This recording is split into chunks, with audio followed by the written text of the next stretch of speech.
Seringkali tanpa kita sadari, hidup kita digerakkan oleh sosok aku yang terus menuntut. Ingin diakui, ingin dimiliki, ingin merasa benar, ingin terlihat lebih dari orang lain.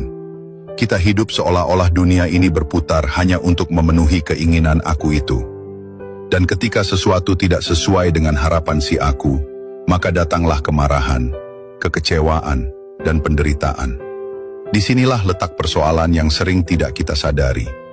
Kita mengira aku itu adalah diri kita yang sejati, padahal yang selama ini mengendalikan kita hanyalah bayangan, topeng dari pikiran, keinginan, dan ego kita sendiri.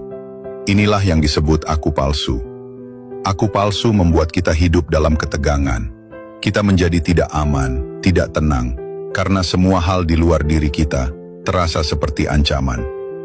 Kita takut kehilangan pujian, takut hartanya berkurang, takut ditinggalkan, takut kalah, bahkan takut tidak dianggap. Padahal, semua itu tidak akan pernah bisa kita genggam selamanya.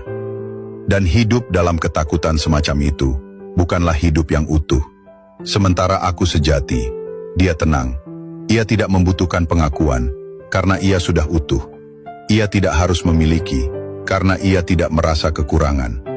Aku sejati, tidak menguasai dan tidak dikuasai. Ia hanya menyaksikan dengan jernih, hadir dengan sadar, dan mencintai tanpa syarat. Ia bukan bayangan yang diciptakan oleh pikiran, tapi cahaya yang selalu ada di balik segala pengalaman. Jika kita terus membiarkan aku palsu yang memimpin hidup kita, maka kita akan terus berada dalam lingkaran reaktif. Marah saat tidak mendapatkan, iri saat orang lain lebih, gelisah saat tidak dianggap. Tapi jika kita mulai mengenal aku sejati, maka perlahan kita akan terbebas dari jeratan aku-aku yang semu itu.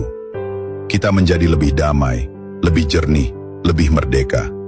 Jadi, pertanyaannya adalah, siapa yang mengendalikan hidupmu saat ini?